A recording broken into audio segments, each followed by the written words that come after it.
Welcome, everybody, to episode 4 of Say No More, Xenomorph. We're actually covering episode 3 of Alien Earth. I know the chronology is all kind of screwed up because the series debuted on FX, Hulu, Disney, whatever, with a two-parter. So our first episode of this live stream was covering those first two episodes. You get the drift.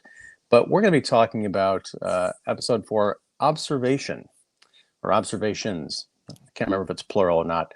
But I think we're going to surprise people tonight. We've been taking no glee, okay, maybe a little bit of glee, in kind of trashing this series for the first couple of installments because it hasn't been very good. But I will say episode 4, I think, is my favorite episode of the series, which isn't saying much. I think it does a lot to expose a lot of the problems in the episodes leading up to this, but it does actually have me interested in where we're going next, which is a grander achievement than I had expected this series to be able to pull off. But before we get into all of that, I am Ian Simmons of Kicking the Seat. I am thrilled to welcome back Mark the Movie Man Krawcheck of Special Mark Productions and the Spoiler Room. How you doing, sir? We're doing good. Happy to be back. Yeah, I made it tonight. I'm like, yeah, you know what? Yeah, I could talk some Xenomorph stuff. We just catch the films this weekend. Everybody else has already seen the film, any film that's coming out, and dropped their reviews, so I'm not in a rush there. So, yeah. Same boat. Well, I still have to see the one of the movies that's coming out this weekend. I think we both do a little bit of homework, so that'll be exciting. More on that at another time.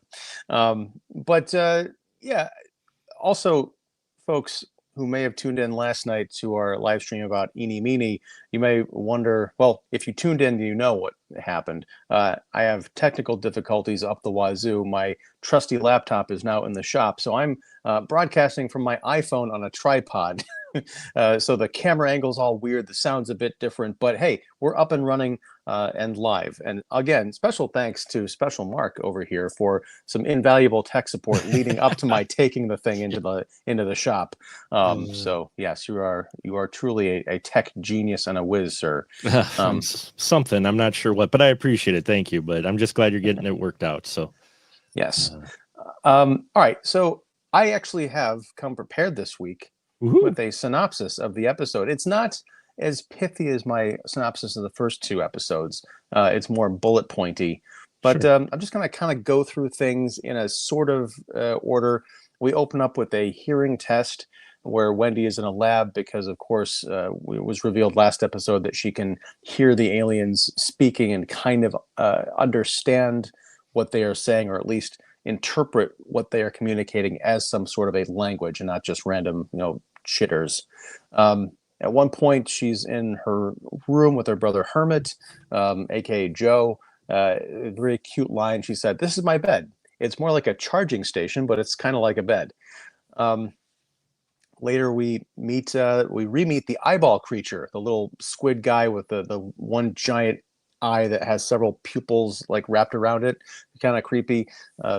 They put it into a chamber with a sheep, and the the eyeball creature attacks the sheep, burrows into its eye, pops the sheep's eye out, and then takes over and does some very strange things, like stand up on its hind legs and watchfully observe the people around it. Arthur, who is the lab tech who's been kind of raising these moral dilemmas throughout the series, we find out that he's actually married to Dame. They're both, at first I thought her name was Sylvia, but that actually is her last name because she's credited as Dame Sylvia and he is Arthur Sylvia. Very confusing. But they have more of these kind of moral arguments out in the wood facility next to the lab compound. He says, best case scenario, we have a bunch of AIs walking around thinking they're human. Worst case, we just killed 6 kids. Very chilling line in light of what's happened in the last 24 hours.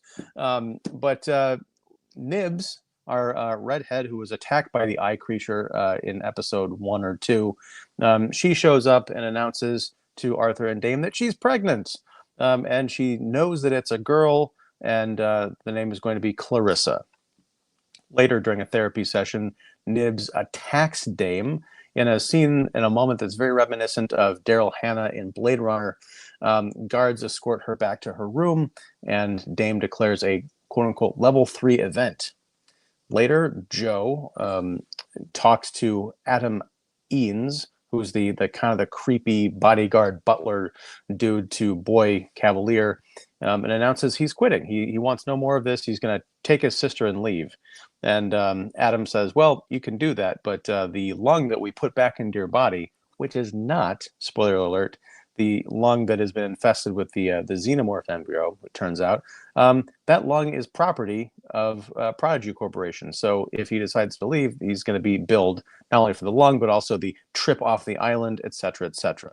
So it's very kind of a chilling scene, talking about the animal past and transhuman future of the human species. I determined that Sydney Chandler, the actress who plays Wendy, is in fact Ozempic Linda Cardellini. Wow, once you see it, you can't unsee it. Toodles, another of these random synths, decides to change his name to Isaac. Big focus on names in this episode. The synths later on are seen kind of playing out in the forest, and Joe Hermit is with them, kind of hanging out.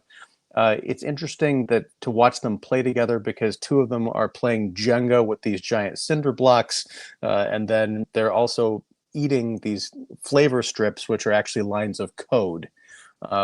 Wendy later visits the lung, which has not been reinserted into Joe, and witnesses the birth of a chest burster or a lung burster, and Kirsch watches on. Meanwhile, there's a D plot where Morrow talks to oh my gosh, I can't remember his code name. His last name is Singh. I've got it written somewhere. Anyway, I'll look it up. I've got it right here. I just gotta find it. Oh, my head! It's been a long day. My head is hurting because it's like right at the tip of my brain, and it's like it's another S name. I know exactly where you are, Mark. It's Slightly. There you go. Right. So as we established in the previous episode, Morrow is now communicating robot psychically with Slightly, thanks to a little implant on his neck, which he's apparently still unaware of, as Prodigy, who we'll get to that in a second, because there's all sorts of story problems with the performance of these synths throughout these episodes.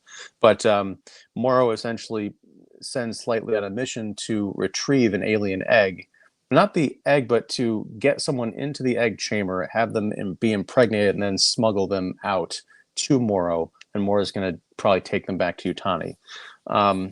There's some kind of hemming and hawing about this, but in the end, it looks like the plan's going to go into effect, especially because Morrow has taken captive Slightly's human family.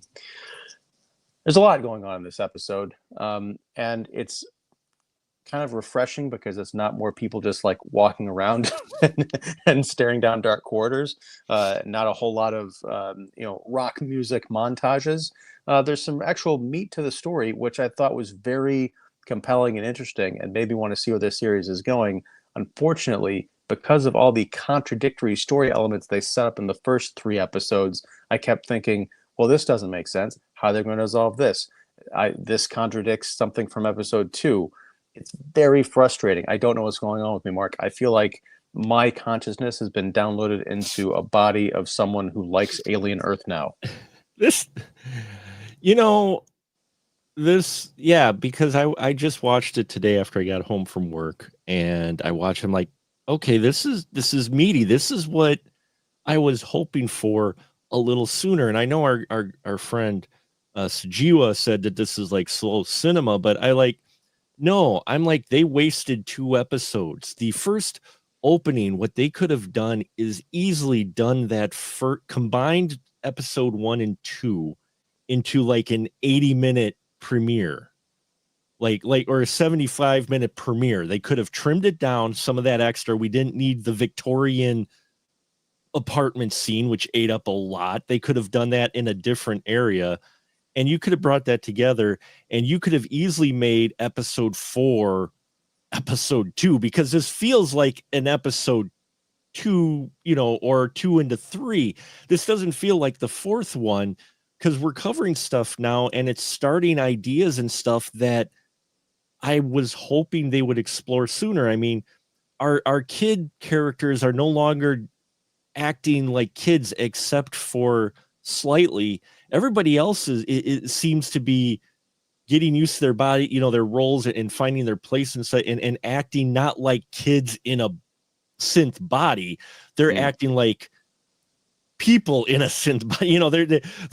They're realizing really quick who they are, and I liked that quite a bit because they're starting to do different things. Like you said, the one is learning. He's working with Kirsch. He's downloading. He learned he could download books just into their brain, kind of a la Matrix, and everybody's like, wait, what? We can do that? And yeah, no, just in general, there's a lot of meaty stuff. It's Kirsch, I think, Timothy Oliphant's character. We find out he can hear Morrow communicating with, or it's implied that he can listen in, and he's just letting this go. That was fashion. That I think we established that at the end of the last episode. Okay. Yeah. And so, but that's still going on. But let's talk about that ability, because it harkens back to something that's established in, I think, the first or second episode, which is that Prodigy can see everything that the synths see. They have these feeds that can tap directly into their ocular sockets or whatever, and they can see and hear everything that's going on. So why are these synths able to have secret conversations? Why are they not? It'd be interesting if Boy or one of the staff mentioned something that one of them had said during a private conversation, and then they realized, oh, we have to be careful about what we say. We have to find another way to communicate. It could be a great way for these children to learn that they can't trust the adults, or a growing lesson. Really kind of play with this. But yeah, again, the whole idea of slightly having to get a hostage, get them impregnated, get them out from Morrow. Kirsch should know all of this.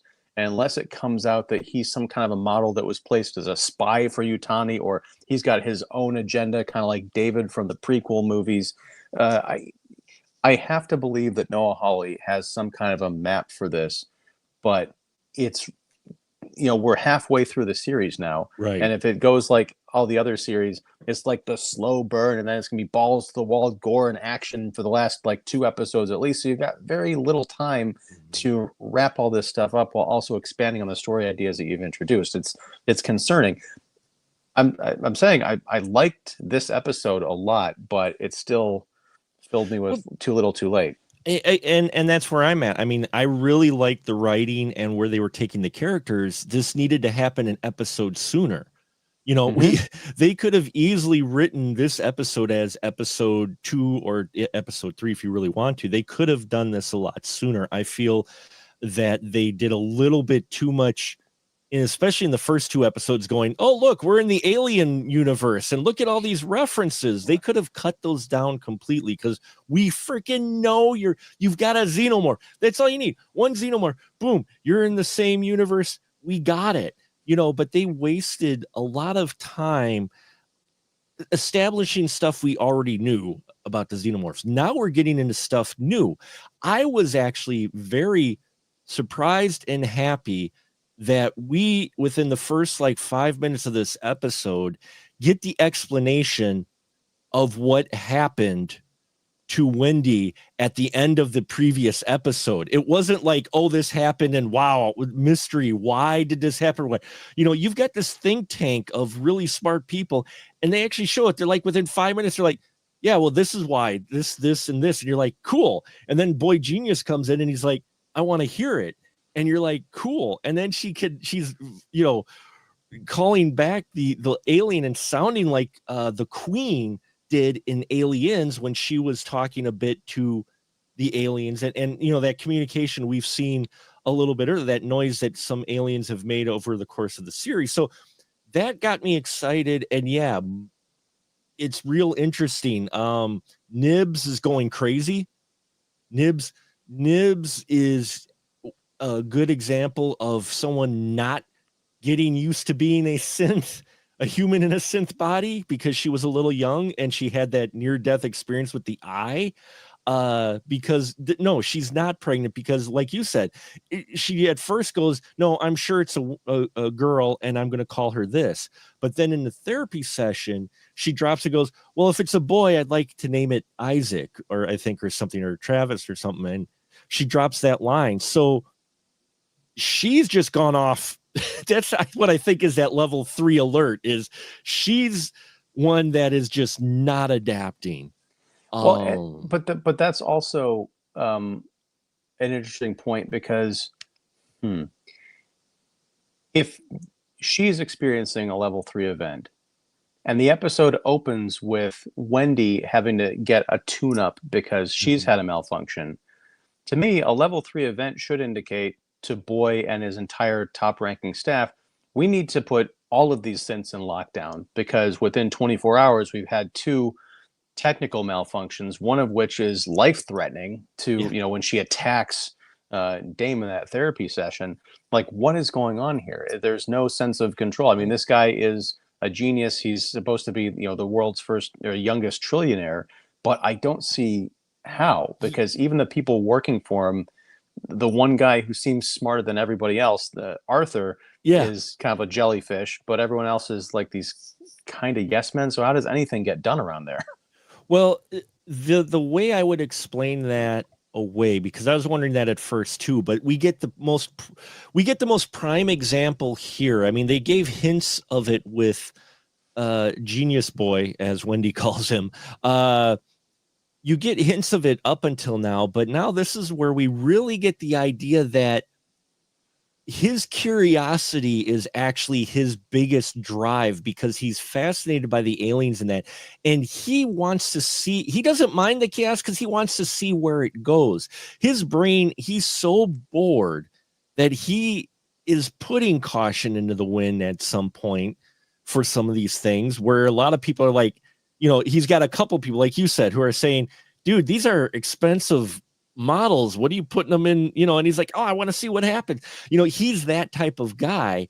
And at least that stayed consistent. And in here, you really have that, to where I get what you're saying about the level 3 warning and how they should lock them down. But the impression I get from the big boss, the boy genius, is he wants to see where this chaos goes, because he's so bored. He does not care really, except learning, trying to learn and see how he can make it to his advantage. And whoever is at a threat, well, maybe this is a learning opportunity. You know what I mean? I get it, but I go back to like RoboCop and the Prime Directive, right, yeah. Something that was planted in the code before they even created RoboCop, like on a conceptual level. I would think that, Boy's curiosity is one thing, but when he's dealing with a team, or even have that be an ethical concern, like, hey, I warned you that if something happened, we should have a lockdown or a kill switch or a protocol for rounding these guys up if something happens, but no one listened to me, and look what's going on, that kind of thing. But it doesn't feel like the writers on this show have thought very deeply about the world they're setting up. They're just trying to put cool things on the screen and create drama that way. No, I could see that. It was interesting. It almost felt like they abandoned fairly quickly the jealousy angle that they were setting up in the previous episode. With it, the minute Wendy could listen to the Xenomorphs, it was like, who is it? The other person, the other woman, she was just like, huh? Curly, I think, yeah. Curly, yeah. He's like, hey, can you do that? Nope. Okay, bye. and boom, suddenly it's like, oh, I guess that ended quickly. And that's his character. I think you're right. I think they've got some very cool ideas that ended up showing up in this episode that I wish would have shown up sooner, because then you would have had a little more time to explore. But we are halfway through the series, and just now you're kind of getting into this interesting stuff. Kirsch's behavior actually falls in line with the history of synths in this world, in that they all seem to either have their own agenda, or they have an agenda that's been determined by someone other than who they currently are calling their boss. you, who they're supposed to be with. And that's what he's like. And that's what I found kind of interesting with the whole Morrow communication. It's like, yeah, he's like, he's seen possible opportunity here, and you're trying to figure out his motivation.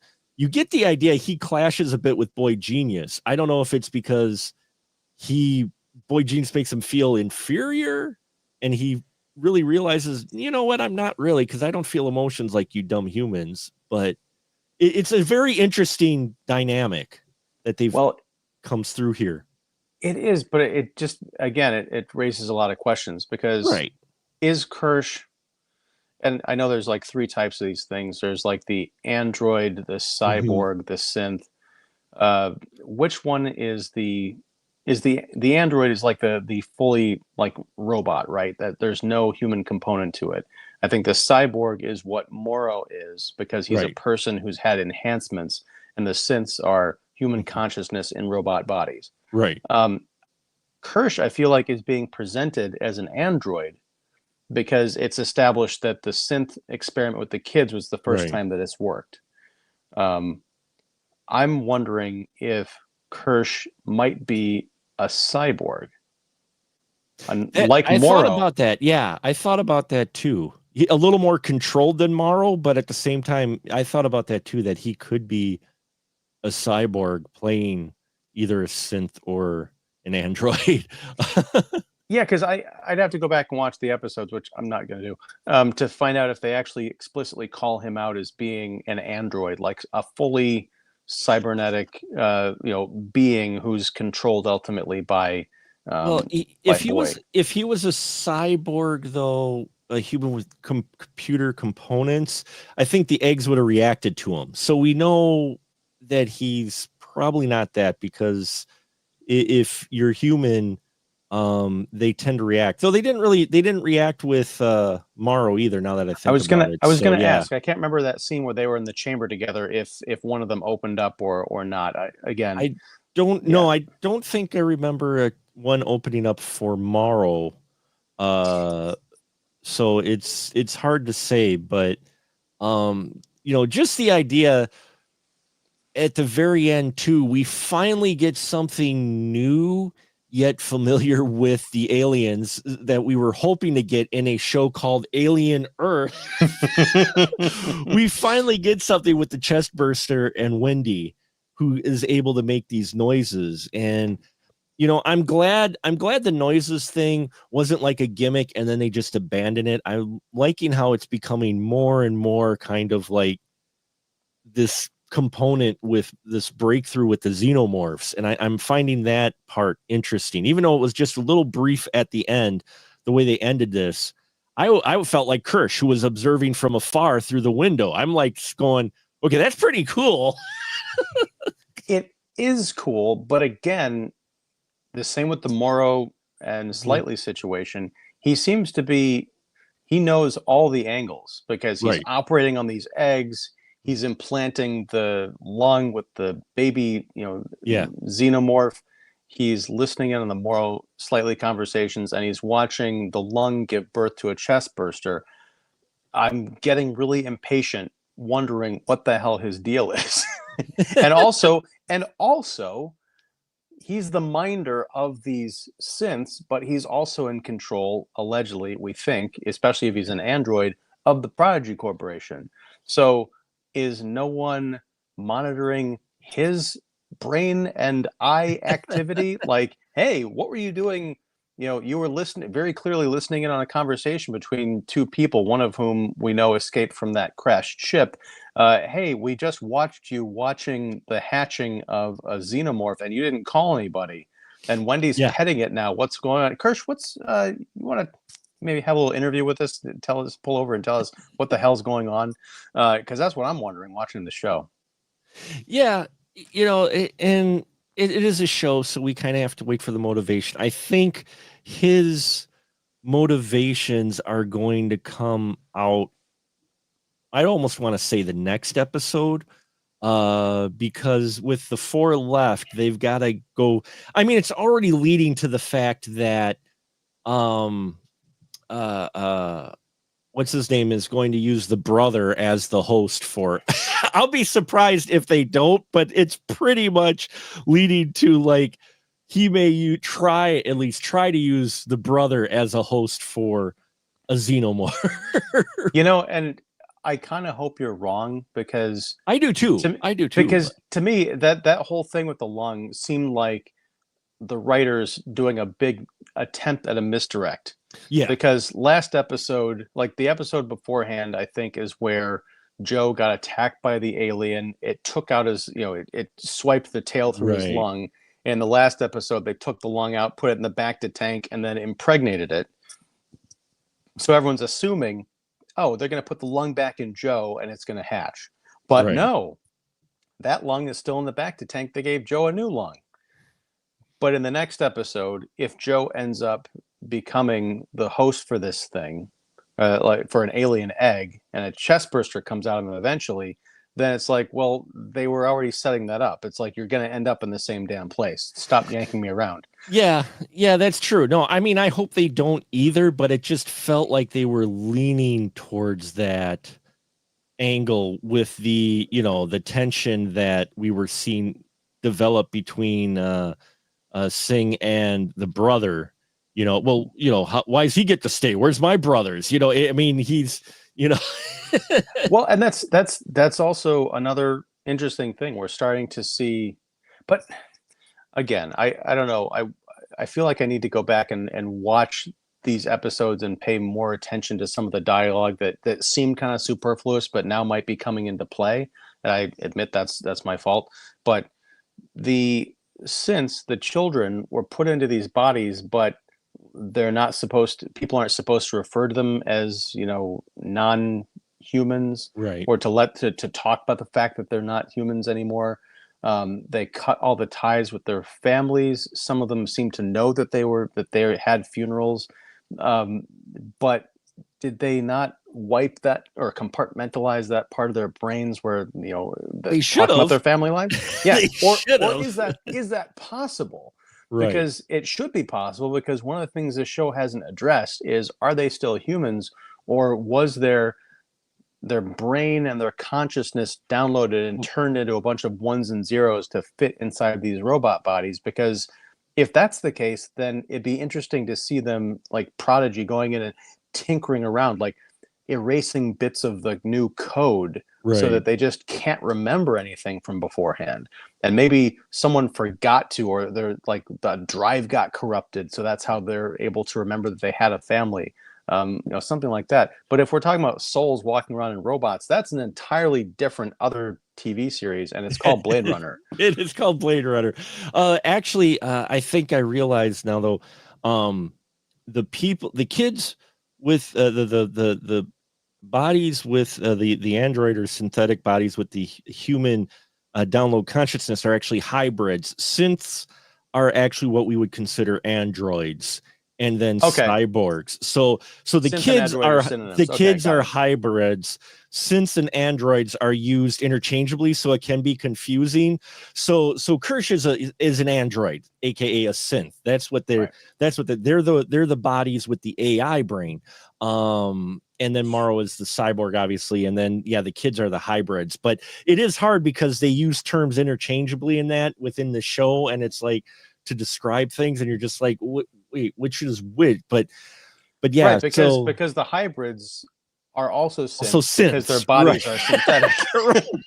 so it's kind of, all hybrids are synths, but not all synths are hybrids. Yeah, it's right, exactly. So we do have that, but yeah, it's an interesting dynamic. But you're right, this is probably the meatiest episode. This is the episode in covering territory that I had hoped they would have covered a little bit earlier, so we could explore more of these ideas. Because I'm like you, they're presenting some very interesting things. The kids kind of finding their own identity and no longer acting like, they should be sucking on a pacifier, even though they're adults, because they're kids inside human bodies. We're seeing kind of the psychological effect in how they're adapting in different ways. Morrow is definitely showing to be kind of a scary individual. I mean, we knew that in the first episode, but here we're seeing just the lengths he's going. You know, he was reminding me of the character in Serenity, who they wanted to do in the series of Firefly, but the guy who was just that was Chiwetel Ejiofor, I yeah, think. Yeah. yeah. Mm-hmm. His character, Morrow reminds me a bit of his character, to where he's got the single purpose of the mission that he truly believes in, and that's what Morrow is too. He is on that driven course as well, within his belief wholeheartedly that he's doing this proper mission for Wayland Yutani, and he doesn't care what who he has to manipulate or whatnot to get to it. He sees his mission as that's the primary thing. And so there's inklings of him in that character in here, it felt like. So, but there's very interesting ideas here. There are, but again, these ideas, they highlight contradictions that we've seen earlier on, but also this episode made me wish that Alien Earth, and I think this could have solved a lot of the problems, even though it's an unpopular term when it comes to episodic television. This series would have been served better as a Monster of the Week series. Yes. You got the perfect setup. It's 8 episodes. You have creatures. 5 creatures. 5 creatures, sorry. Right? Yeah. So you've got, your first episode establishes that these things have fallen to Earth in this spaceship. Then you've got 5 episodes, maybe you got it the 2-parter to establish the universe. Right. 5 creatures, 1, 2, 3, 4, 5 episodes, each dealing with a creature, and then you've got a wrap up of a major finale, or maybe it's a 2-part. You do the 2-parter on the end, and that leads into either a season 2 or right up to Alien or something. Because we've kind of talked about this. There's so much padding and nonsense in the first 3 episodes, montages and people going down hallways and have repetitive conversations that don't go anywhere, or dumb action scenes like that whole French aristocracy thing that made no sense. I feel like because what put this in my mind was the whole sheep and eyeball creature scene. Right. That was almost the beginning of its own episode. Like, what does this creature do? What does it want? It's apparently highly intelligent, as as Kirsch tells the audience, but we don't see it being highly intelligent. It stands up on 2 sheep's legs, and we see it observing, but it doesn't communicate, not at least in a way that is intelligible to the people around us. So there's a bit of a foreshadow in there, I'm assuming, because I think it was Atom, or maybe it was, I think it was Adam, when the creature got loose, or when it was standing up on the sheep's leg or something, he's like, if that thing ever got out, ... and Boy was like, don't worry about it, it's covered. Yeah. I'm thinking that thing is going to take over our boy Genius at some point, which would be phenomenal, because it would finally be a creature that acts super intelligent, unless the giant irony is that it acts exactly like this boy Genius does. It's an idiot. But I'm waiting for it. But yeah, you deal with these 5 species, and maybe the middle one is the Xenomorph. Or you see how it is, or what I was kind of hoping for, they were leaning to, and again, maybe they're hinting to it, but they only have 4 episodes left, and you've got these other things, is the eye creature finally making it into a human, and then it starts speaking, and talking, and actually communicating, and I'm still holding out for that, because I'm like, that would make sense, because they're like, oh, look at what it did with the sheep, and either Kirsch lures someone in there, or someone accidentally gets it, and it takes it over, and then you see that thing manipulate the other specimens. Maybe here's a question. It burrows into the eye sockets of other living creatures. If that eye thing were ever to attack the Xenomorph that we know and love, that thing doesn't really have eyes. I mean, I know in some of the designs you can see through the translucent dome, it's got like skull sockets, but it's never been implied that it actually has eyes, except for Xenomorph vision, which I think we saw in Covenant. But I don't think that's canon. That's just like a way to visually express its sensory movement through space. But what would it do on a xenomorph? Would it try and burrow in and find there's nothing there, and just get like acid bled to death? I think it would get acid bled to death, so it wouldn't go after the xenomorph. Well, or it might. It might. Maybe that's how it's undone. It tries to get inside. Yeah, it tries to get it. Oops! Oh, wrong creature to get into. Oopsie. No, you're right. The ideas they present in this one are fascinating, but when they present these really interesting ideas throughout the entire episode, I was actually engaged because I'm like, okay, this is cool. And then they bring up Nibs, and suddenly she's like, oh, I'm pregnant. And you're like, you're just like the regular characters. They're just like, no, but you realize she's starting to lose, her grasp on reality in that. And we're just getting all these fun explorations that I was hoping a little bit sooner. And it's just one of those things where those things, though, you're like, why didn't they do this sooner? The actions of all these people and all of these characters, it brings up, like you were saying, contradictions. You're just like, why didn't you just do it then? Why didn't they just do this then? It's like, why didn't Morrow even, it's like, well, also Morrow, I don't know what his plan exactly is, because he talks slightly about getting a specimen, like smuggling a specimen out inside a human host. But what about the other creatures? Is he literally going to have slightly get these things out one at a time? And I don't know that each of these things can get smuggled out in a human host. I don't know what his game plan is. Yeah, his game plan, while I like his character quite a bit, his motivation / game plan is muddled, because you get that exchange between him and Slightly, and like, how are you going to get it off the island or whatnot? And then he comes up with this other idea. You're like, that's more convoluted than the first idea you came up with, Morrow. I'm like, I'm like sitting here going, what exactly are, and if he could talk to him, why can't he trace it out? And, Morrow seems resourceful enough. Just get your ass to the island, get on a chopper and get to the island, and then do your thing, where you can manipulate or whatnot, but you'd be on the island then and help, or let, as much as they make these 5 corporations the thing, which we learn about the 5, which is stuff that was kind of they were just reiterating, though, what we kind of were introduced with like 1 or 2 episodes earlier. So I'm like, why are we going over this territory again? But I'm like, something to do. I'm like, so I'm sitting there going, okay, Weyland-Yutani is one of the uber multi off-world type, companies. They haven't sent anybody out to Prodigy to try to get their stuff back. That doesn't make sense. I want to know a little more about, are they running into legal issues of where they can't? Because because they're talking about 5 corporations, so the corporations could be, but they know that they've stolen, taken their property from the ship.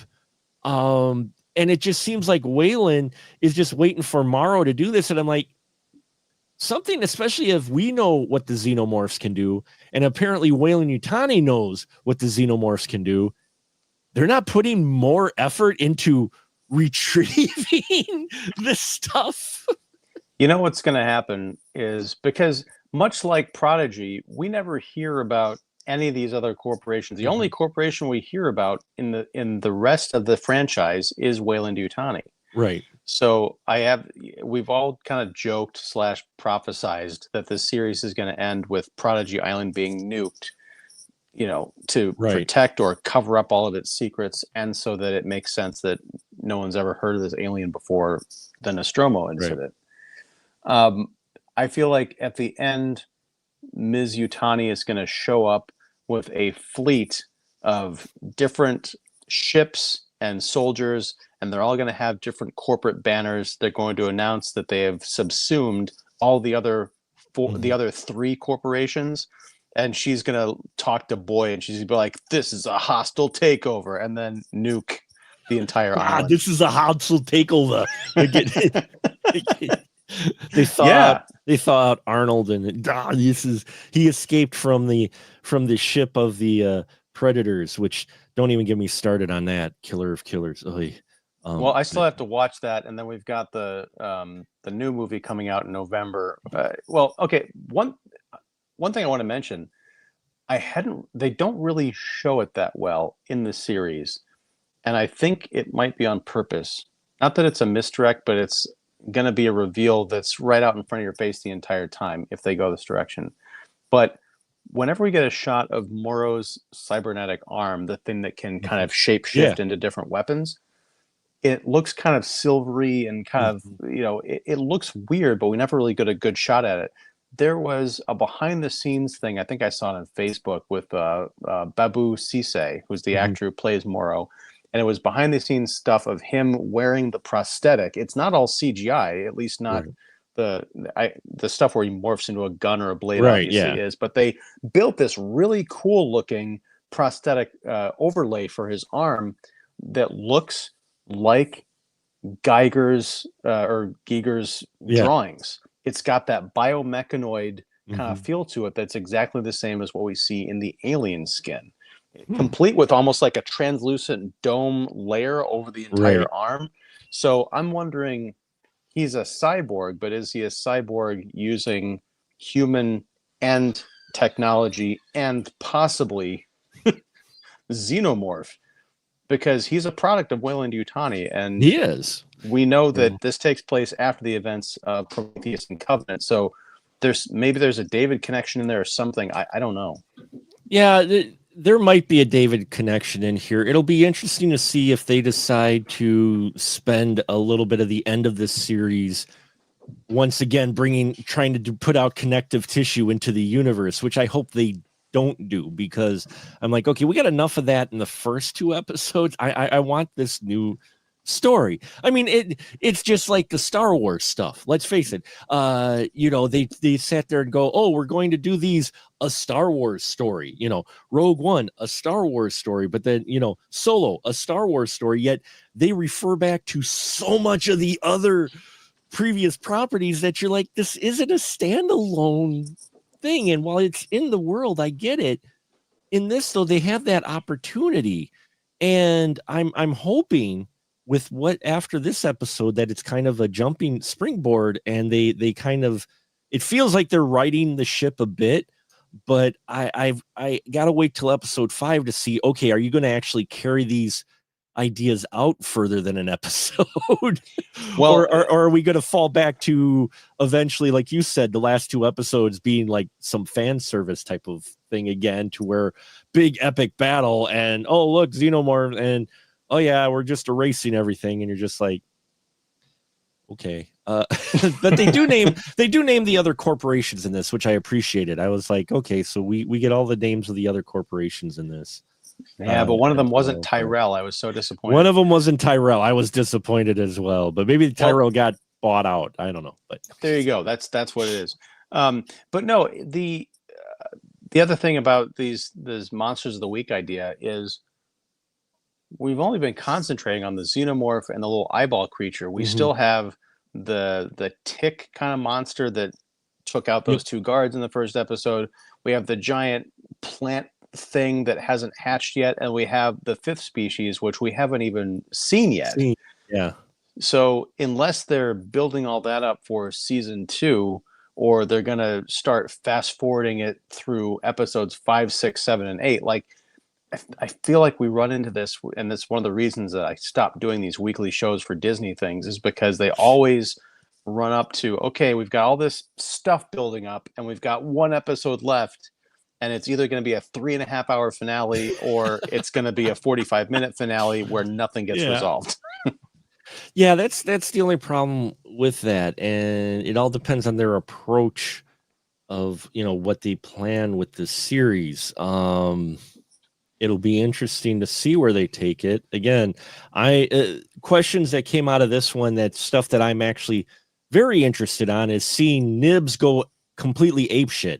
I want to see Nibs go like completely just synth crazy and just start taking out people on the base, and that just totally go like level whatever, alpha, whatever you want to call it. Just go completely just to show that, yeah, this wasn't as perfect an experiment as they were playing it off to be. That, guess what? Some humans can't handle being hybrids.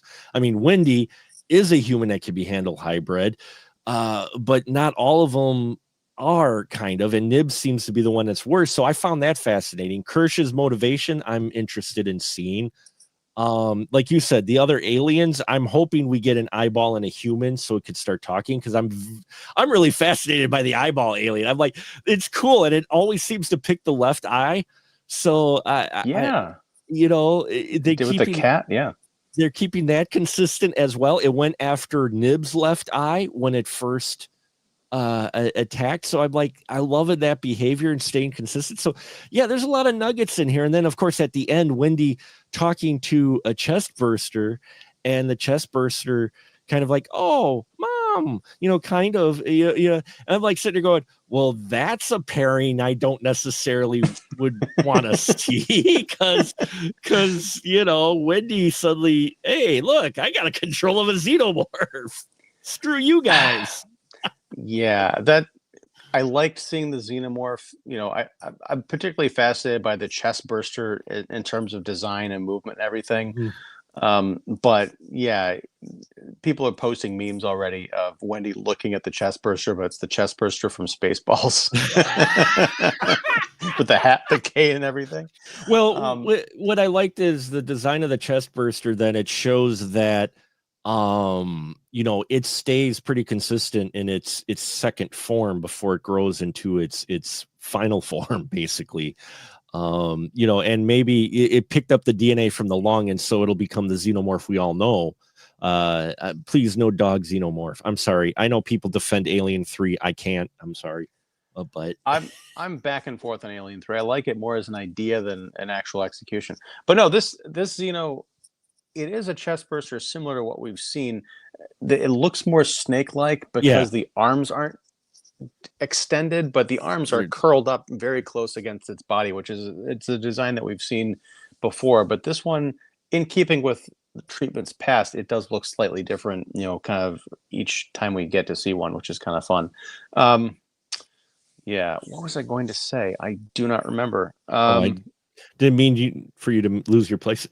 Sorry. No, there's so much that comes up during these conversations. I can't keep track of it unless I'm constantly writing notes, which, that's not good television. All right, let's see. Wait, hold on. We're going to pull over here and look at some comments. And this is awkward. Again, I apologize, folks, because I'm doing this on my phone. But yeah, and people can see them on the screen, at least some of them. So Miguel says Romulus equals contradictions. Yes. Yes. Let's see. Miguel also says it's too early to give my overall opinion, but I get the feeling the last episode will set us up with a cameo. Damn, Romulus.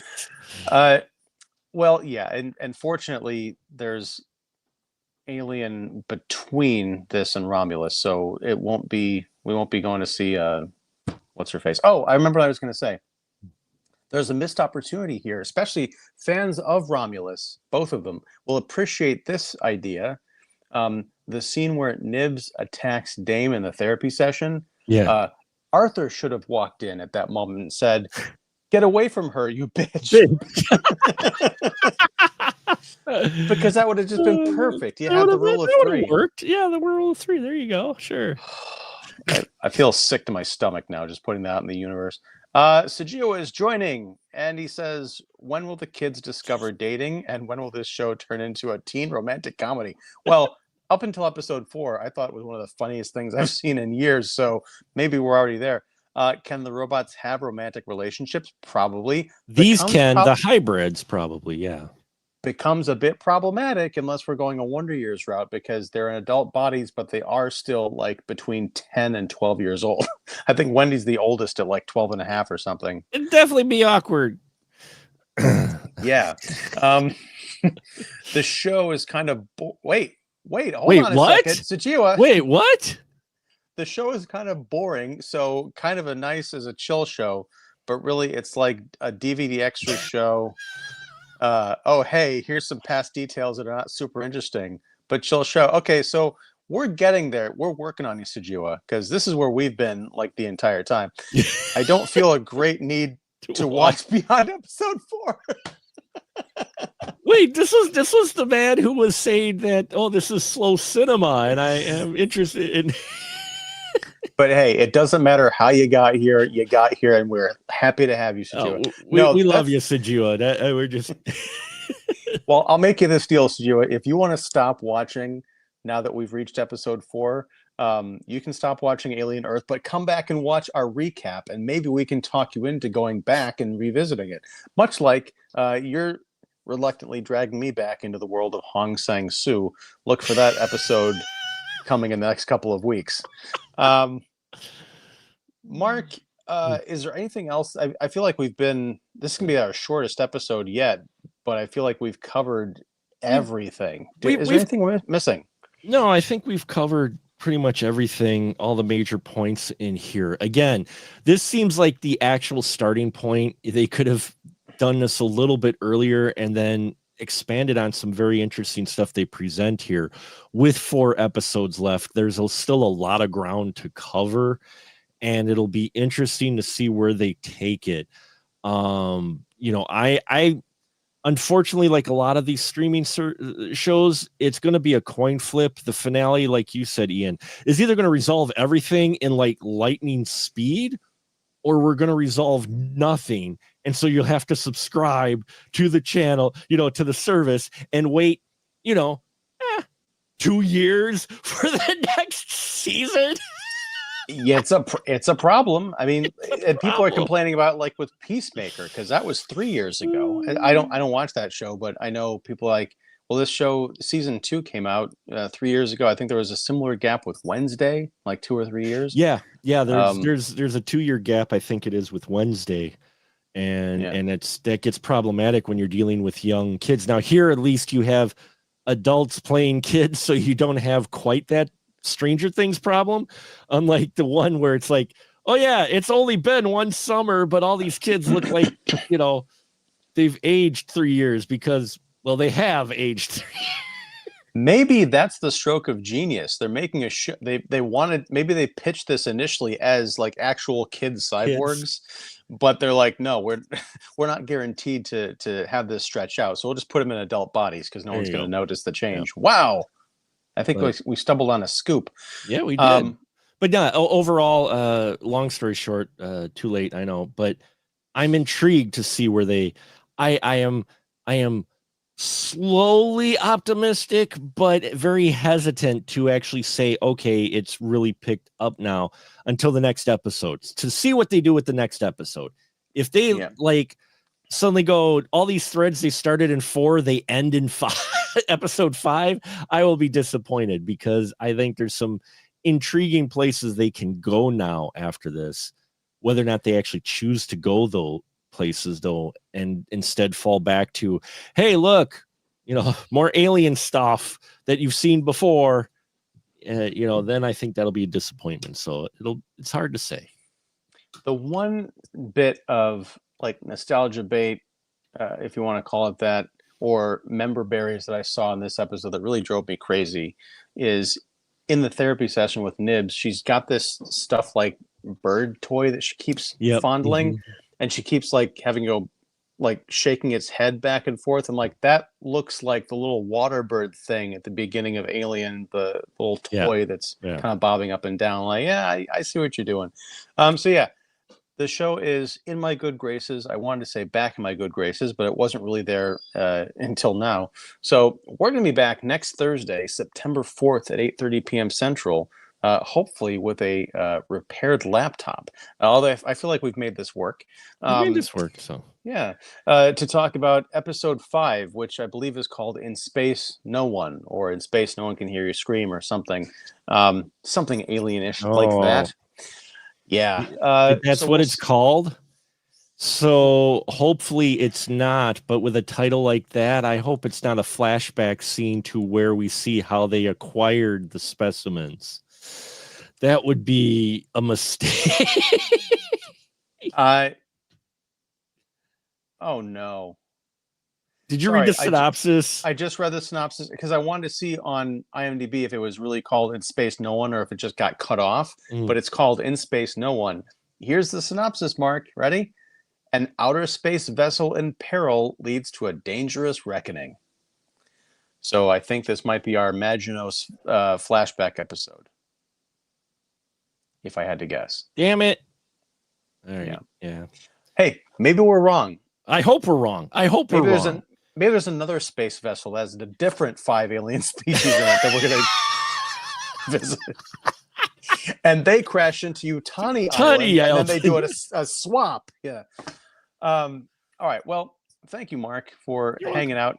And thank you, everyone, for also hanging out. Oh, before I forget, sorry, I'm winding this down, but I wanted to give a shout out to my good friend, art school alumnus and buddy, I guess that's captured in friend, and also frequent commenter here in the chat, Miguel Salazar. He pointed out something to me during one of our regular not podcasting talks about another connection between the Alien universe and other kind of properties. We've talked about how it's connected to like Blade Runner and what is the Kurt Russell movie? Soldier. Yeah. This is actually connected to Firefly, which you mentioned earlier. In the pilot episode of Firefly, Malcolm Reynolds is fighting Alliance spaceships. And he gets onto a giant like space gun that has a targeting system. And at the very top, you can see the Weyland-Yutani W on the digital display. That's true. You can. Yeah. It's true. You can. And Joss Whedon, who created Firefly, also wrote Alien Resurrection a few years later. So it could just be an Easter egg that he put in there because it was fun, and the show is owned by Fox, which also owned Alien, and they let him do it. Or it could be like, hey, maybe this whole alliance thing was part of the corporate wars and oh my gosh, Firefly versus Alien. Can you imagine? But the other thing he mentioned, Miguel said, I think he sent me on that rabbit hole, and I found on a Firefly wiki, fandom wiki, that in the Angel TV show, it's the Buffy the Vampire Slayer spinoff, also created by Joss Whedon, the evil law firm Wolfram and Hart, one of their clients was revealed in some episode to be Weyland-Yutani Corporation. So it's all connected. It's all connected, and it's fun to think of that, in that way. Space cowboys, xenomorphs, and vampires. Let's go. Let's go. I'm there. All right. Well, we're gonna go, and again, join us back next Thursday as we talk about episode 5 on Say No More Xenomorph. Mark, again, thank you so much, folks out there. If you like this show, please like, subscribe, ring the bell for notifications, support the channel's Patreon, which all that information is down below. In addition to all the information for Earth's Mightiest Critics, including Mark the Movie Man Krawcheck of Special Mark Productions and the Spoiler Room podcast. And until next time, whenever that is, whatever that is, thank you very much. Take care. And I'm going to inartfully, as I always do, exit this stream now.